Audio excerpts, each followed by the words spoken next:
Welcome back to the Circuit Revival, where today we're going to take a look at another Joy-Con. After the last video, I figured it's worth giving another go, so I've got this one here. It was listed as the buttons don't work, but they all click down properly, and I don't really know what the buttons don't work means. So what we'll do is we'll get it plugged in just to verify that, and then see what it does. So I've got my switch here, and we'll just try slide this in. And it doesn't connect, so not quite accurate, but I suppose if it doesn't connect the buttons won't work. So let's get this open and see if we can see why it's not working. So we'll just start off by undoing the tri-wing screws, and I suppose anyone that's ever ordered anything off eBay will understand the lottery and the risk you kind of take with this. The descriptions aren't always accurate, but we'll see why this isn't connecting.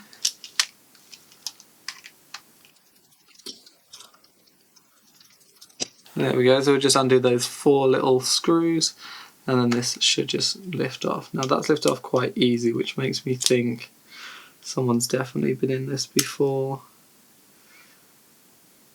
And I definitely think someone has, because this battery has got another label on it. Let's see if we can get this battery out. Looks like they've reattached the adhesive, because these have got adhesive. Oh no, there we go, it's come out nice and easy. Because these do have an adhesive on them, but once you've used it once, that adhesive sort of wears down quite a lot.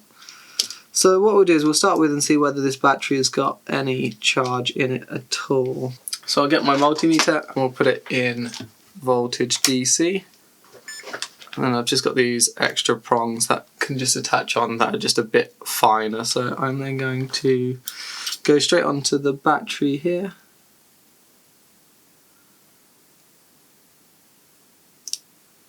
Is that showing absolutely nothing? Okay, apparently that battery is completely discharged. That's showing absolutely nothing at all.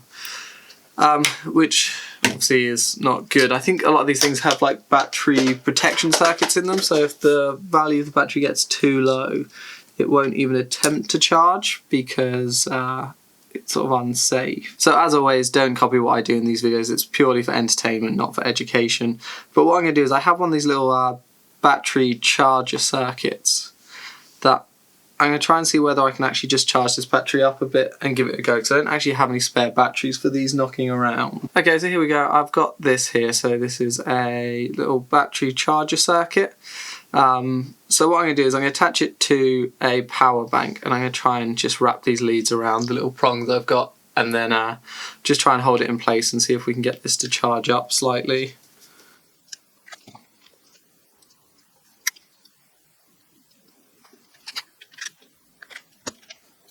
So here we go, I've got it set up where I've got this, so hopefully we can see whether any charge is coming out. There's a blue light which will turn red on the device if it's all good. We'll just try and hold these in place on the charging point, so we'll go red to red, and then we'll go black to black.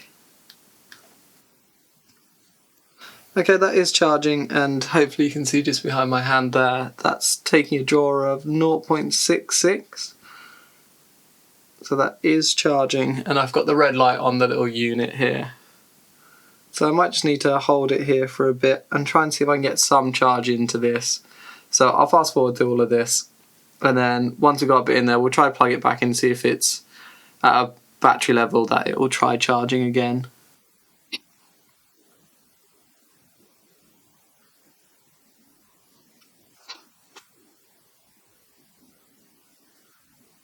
Okay, so I've held that on there for a while. If anyone knows a better way to charge up these specific batteries rather than holding them, let me know, because that does start to hurt after a while, but I've not got anything small enough to sit in the ports. But we've had it for a while, so we'll just check what the voltage is now on the battery.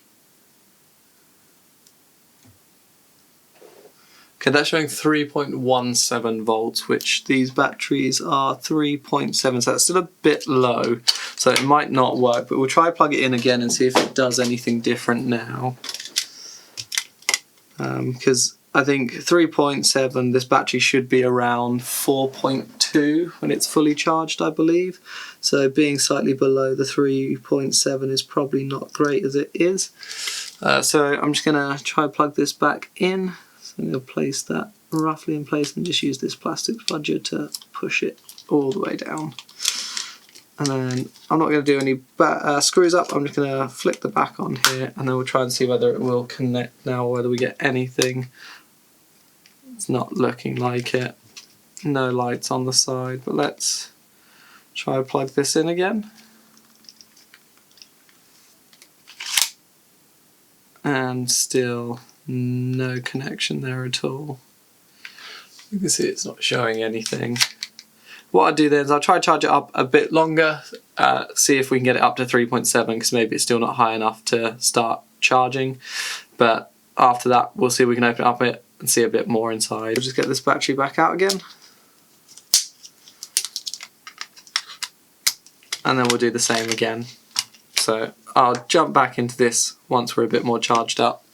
Okay, we're back, we've held it on a bit longer and let's just check the voltage now. 3.736, so still quite low, but I believe should be high enough to connect now. So let's plug it back in and give it another go. So we'll do the same again, we'll just get this lined up and then use this black spudger to try and push it in. There we go. Just flick this back around.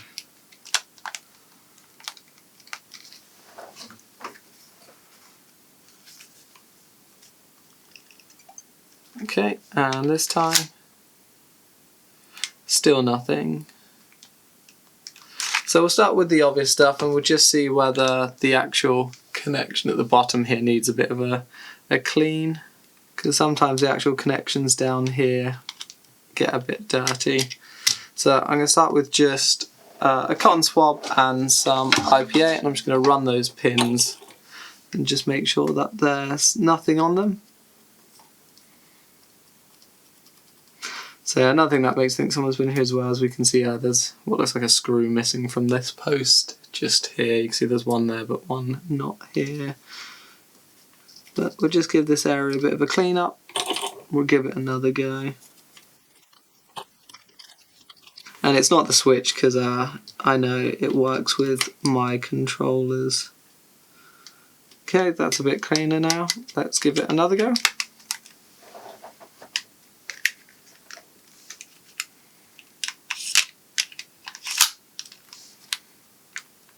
And still nothing there. Nope. So we'll get this open and see if we can see anything. Hopefully it's not the same issue as the last one. We'll just start by lifting this battery out. Just give a gentle pull just to lift it out of the board. A couple of fillet screws to get this top plate out. So looks slightly different to the other one we looked at. Don't know whether it's because this is a right Joy-Con, the other one was a left Joy-Con, but let's try and get this top board out. This rumble pack doesn't look too healthy either, it's a bit dirty.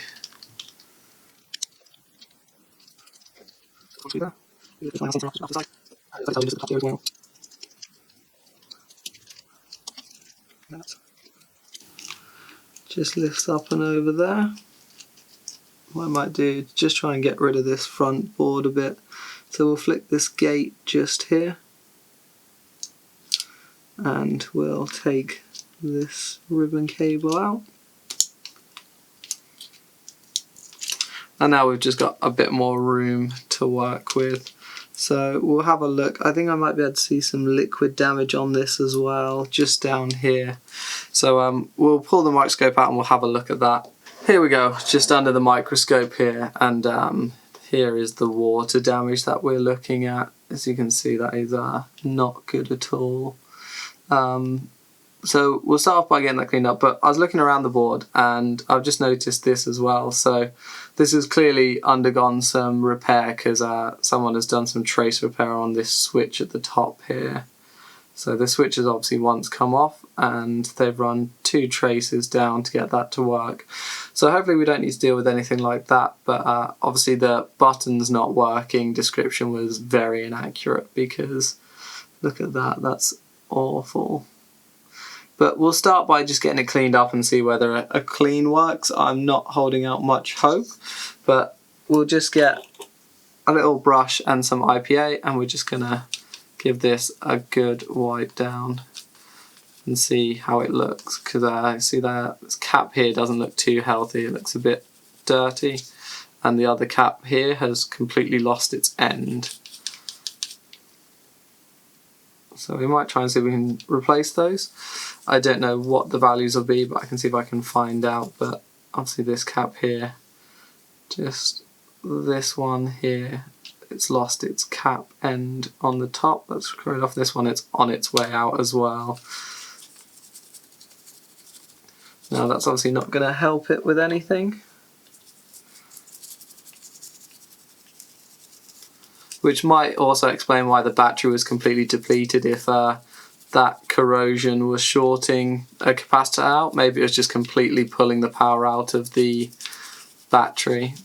But as it's not great, I'm just going to come across all of this, just give it a bit of a wipe down just to see how it is. I'm going to try and be careful around this trace area because I don't know how strong it is, but we might need to get this board out and have a look at the other side. But it did look like it was sort of only in this one area here. That's a lot better there. And if we look, this is the other side of the casing. You can see that corrosion is also sat on there as well. What we might do then is, if I just get my multimeter out, and I'm just going to test these caps around here and see if I can find any shorts.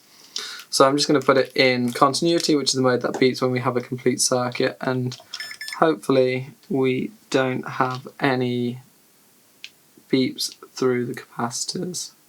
So that one's okay. This one might be okay, it might be hard to actually get a connection on it. And then this unhealthy looking one, obviously we have a connection through there, but that might be because I'm leaning on something else. Try and see if we can get a better position for this. No, I think I might have just been letting on something else.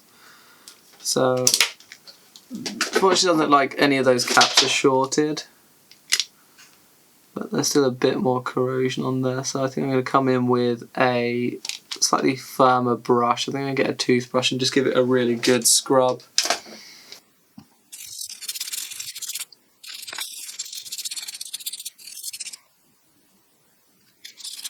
Okay, that's a bit better. Let's we'll try to plug this battery back in and see whether it's doing anything different. So I'm going to leave the top button out, but we'll probably try and put the battery connector, just hold it in place, just rest it on top here. We'll get our battery plugged in and then see whether it's doing anything different. Still have no lights on the end here, but we'll just see whether it does anything when it's connected. Nope, still nothing there. So what we'll try and do then is see whether we can actually find the voltage battery on the board anywhere. Okay, so here we are back underneath. I'm just going to try and see if we can find the voltage anywhere, see if it's getting into the board. If we go on the battery terminals,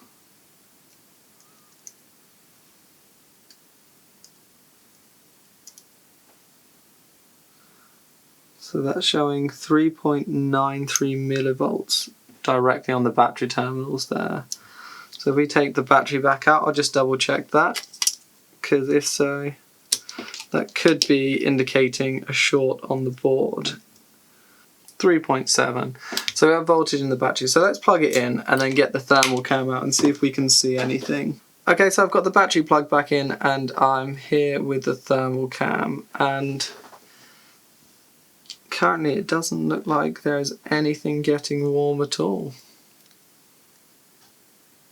Can't see anything at all on there.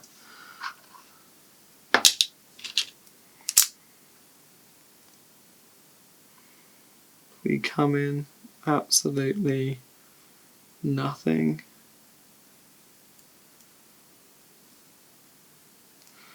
Okay, we'll get the board the rest of the way out and we'll have a look on the other side as well. But we know roughly where we probably need to look.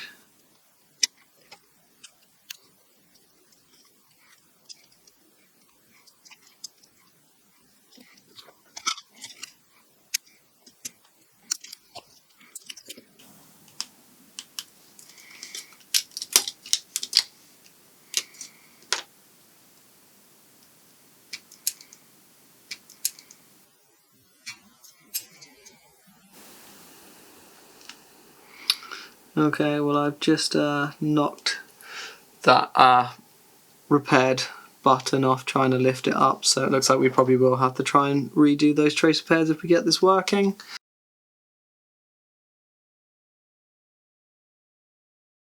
Hopefully we've not locked the actual traces off, and all we need to do is resolder or tack it back down. I'm hoping the traces themselves are still intact.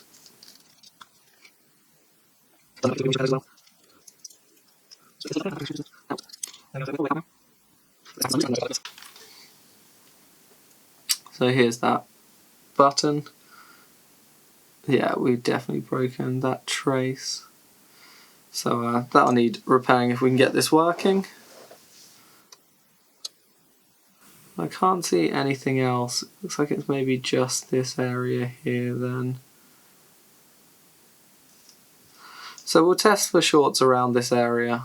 That's probably a good starting point. Make sure everything's doing what it's meant to be doing.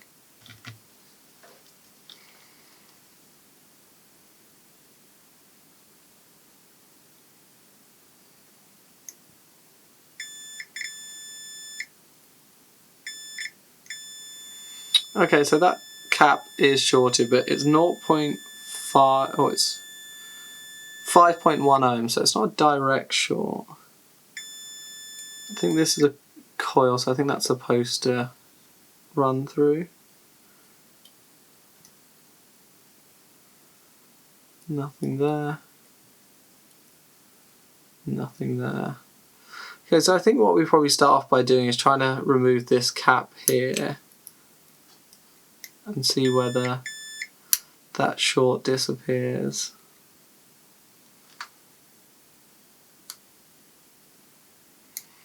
Because that looks like that might be exactly where the issue is.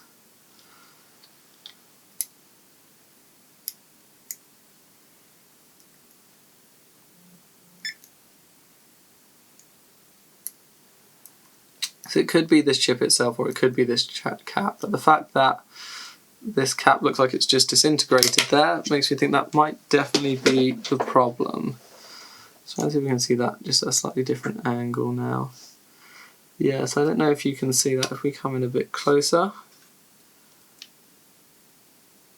That cap has completely disintegrated. So that wouldn't surprise me if that is 100% the problem. So I don't know what that cap is, but I might be able to see if someone else can tell me, or I'll have a look. But for now we'll get it off and see whether it does anything different. So I'm going to put this board in just a holder, just so it's a bit easier to deal with. Now I need to be really careful for this because there's a lot of plastic around that area, so I'm just going to try and cover this in Kapton tape.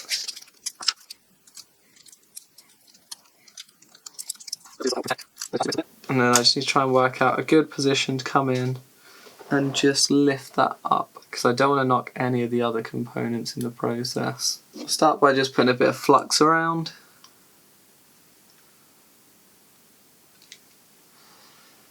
And then we'll try lift that component off.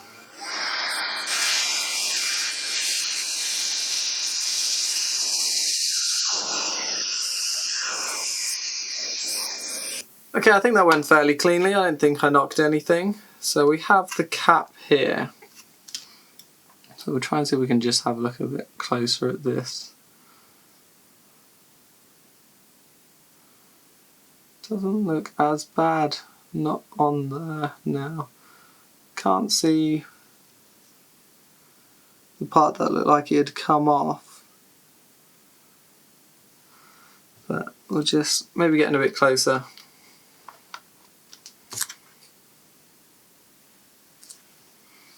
Don't think I melted any plastic in the process of doing that as well. Okay, there's the damaged bit. I hope you can just see that. There, it's quite hard to see in the light. And you can also see there where it's lost its sort of end cap. Let's come back in and check those pads then and see if the pads themselves are still shorted. No.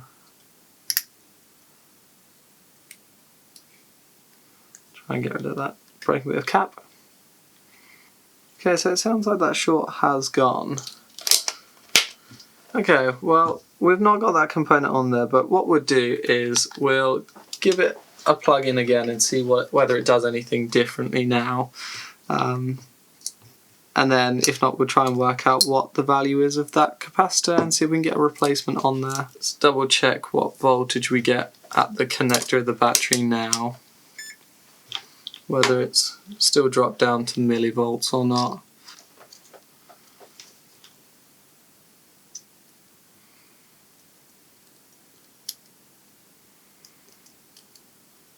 Okay, 3.7 volts. That is not what we had before. We had much less, so we might get away with not putting that cap on, but I'll definitely try and work out what it is, and then if this works in the future, I will replace it.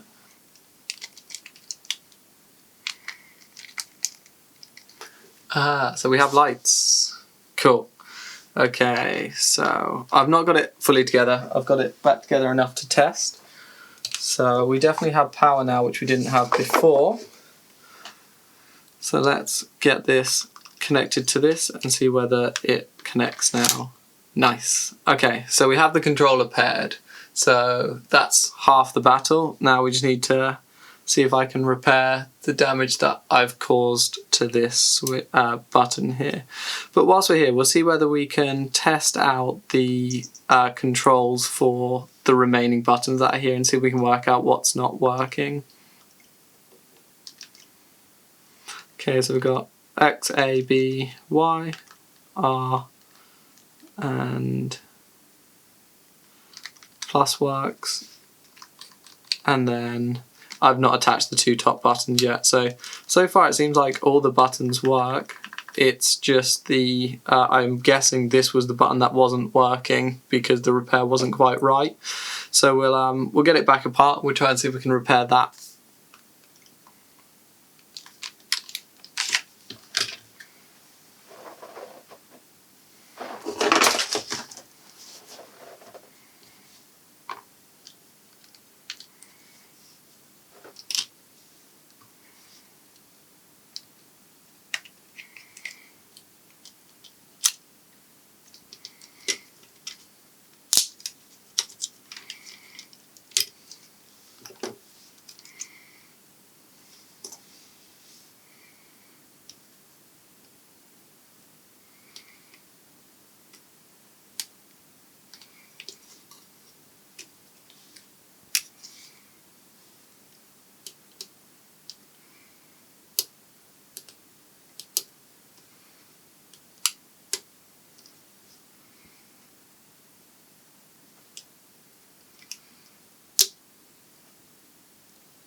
Okay, here we are back under the microscope, trying to see if we can work out where any of those traces were supposed to go. So it looks like there might be a tiny amount of trace left for each bit. So I think looks like this comes around to here but joins onto this, so maybe this end one's just ground, and then maybe this one connects to here where there's a tiny bit left, but I can't tell. So what I'm going to do is I'm just going to jump online and see if I can see how these are supposed to connect together, because to me it looks like the two sides and this end pin connect to ground. This middle one connects to here, but I'm just not sure whether this is supposed to connect to anything. Okay, so I've had a look online and it looks like we might be able to fix this by running some jumpers to some place. I think we can run a jumper to here, and then here to here. Let me just double check that. Yeah, so it looks like I can run a jumper from the middle here to just here, and then this end one to here. And this one looks like it is connected to ground, so I might even be able to work that out. Let me see if I can clear up this end a bit, because I'm not sure whether these ground pads have gone as well, which if they have, I'll probably just have to try and glue the part down and then run those jumpers.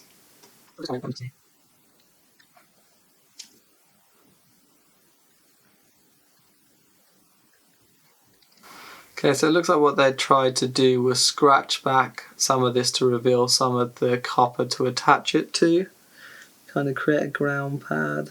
I'm not sure whether this solder's able to get to it, so we'll try add just a little bit of flux to it, see whether I can actually just get any connection at all.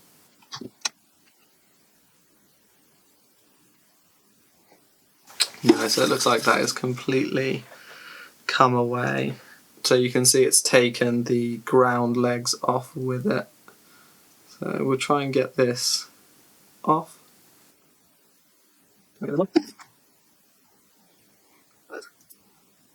So I don't think that was where I knocked it off. I think they were a problem anyway, and I think that's why this wasn't working and why it was originally sold, because this trace repair wasn't successful. Just try to tin these legs up a bit.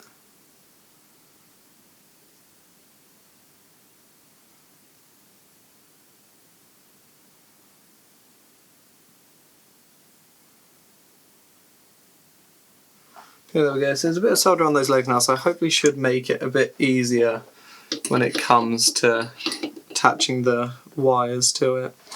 Okay, we'll just make sure the board's nice and clean. We'll try and mount this in place.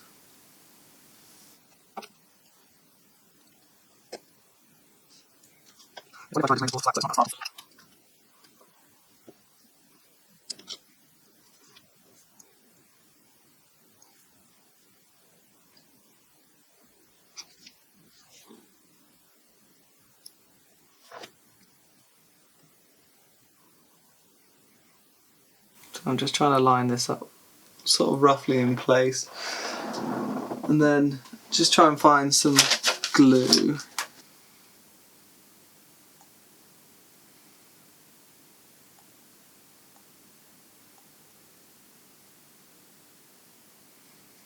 Yeah, there's a little bit there, I'm not quite sure it's on the board though. Okay, there we go. I'm going to try to turn this around without knocking it off, because I still need it to be functional. I think we're in a good place there. And we'll just come around this side and do the same.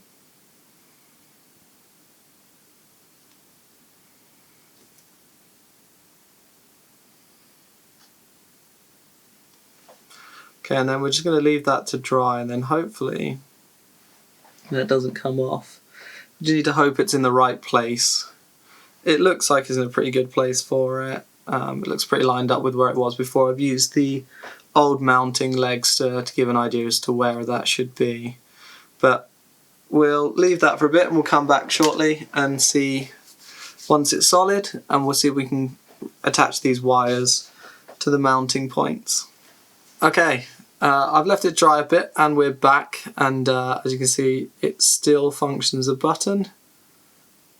We just give it a push there, so it's not all clogged up with glue, which is good, which means we can probably try and start these repairs to these traces then. So we'll start by just trying to get some solder onto the areas that we're going to attach our wires to. I'll add a tiny bit of flux.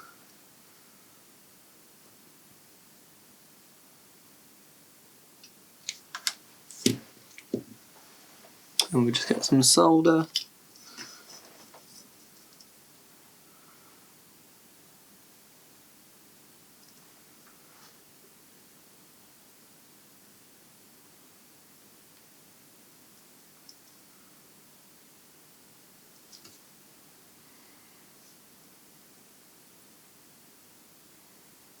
There's that one.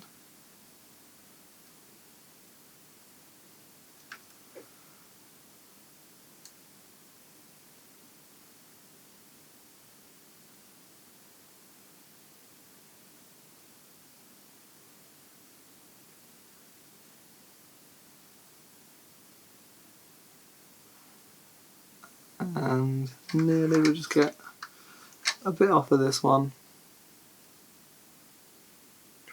Get onto there.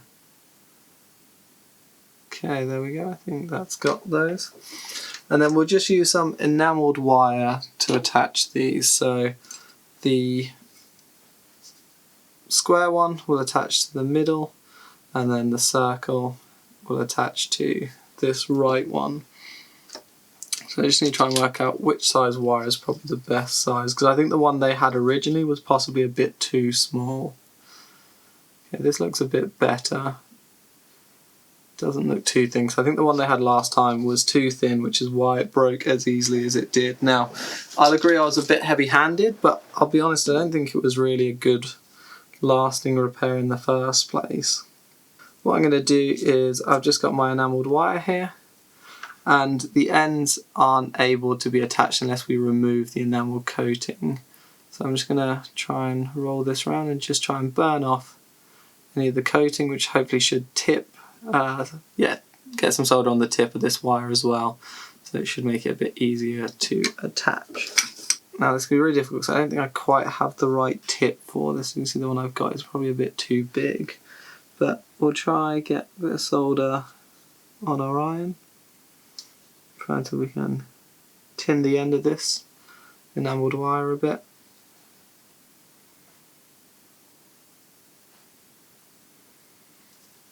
Just to get that to really attach.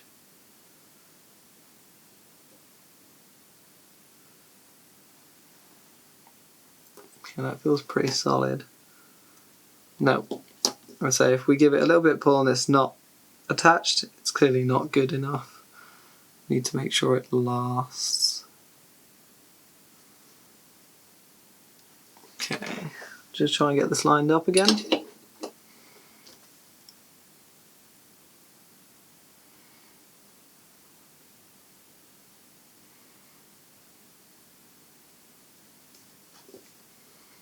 I'm going to try and rest my tweezers on top of it to hold it in place.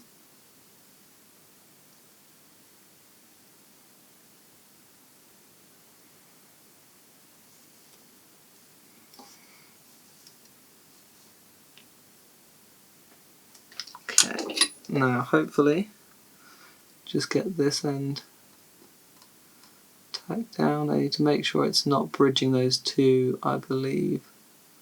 Okay, that looks quite good. Just give it a little nudge. Nice, that's good.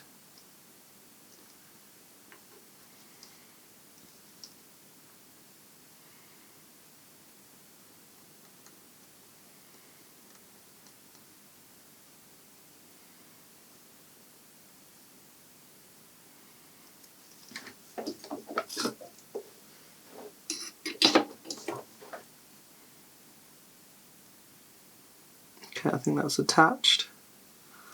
Maybe give this a nudge and see. that's definitely attached there. Okay, I think that's definitely the way to do this then.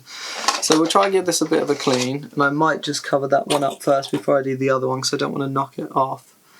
Now, I should be able to be fairly heavy-handed with this and it not come off. If it comes off whilst I'm cleaning it, it probably wasn't going to stay there anyway.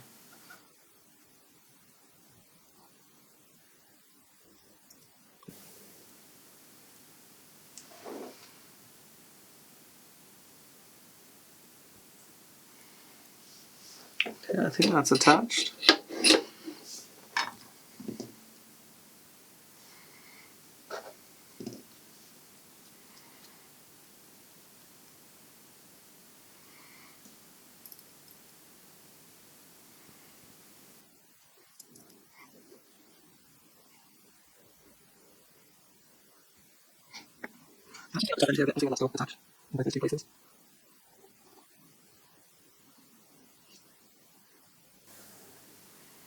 Okay, it doesn't look like the prettiest because it looks like I've melted the connection slightly.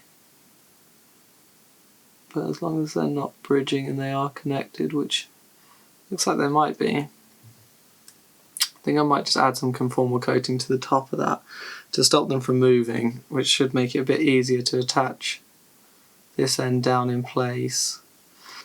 Okay, so I've just got some of this UV solder mask.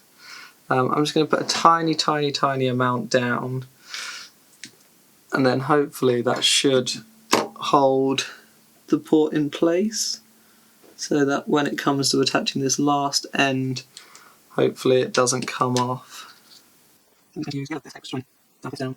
Just stop the lights from going, make it more solid, and hopefully make it easier to attach. So I'm just going to use some UV light just on this to cure this. So I'll fast forward through this, and then once I am, I'll try and attach that other end of the wire there. Okay, that's it's gone hard now.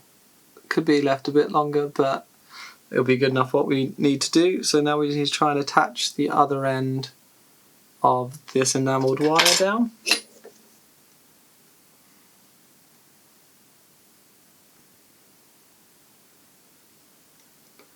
I think that might be attached there now.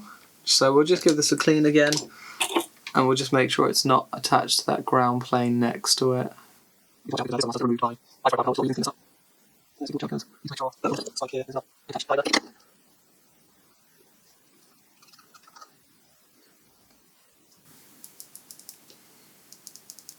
Okay, that feels solid, and they definitely both look like they're attached. I'm just going to double check with the multimeter to make sure that that enamelled wire is not attached to that ground plane, because I don't know whether it is ground or whether it should be, but I'd rather it not be attached if it shouldn't be. Okay, so that's not attached, which is good, so I think we're ready to put this together and give it a test. Okay, what do we think? Do we think it's going to work? Let's find out in 3, 2, 1. Okay, we still connect. Let's test controller button. So there's our R and ZR.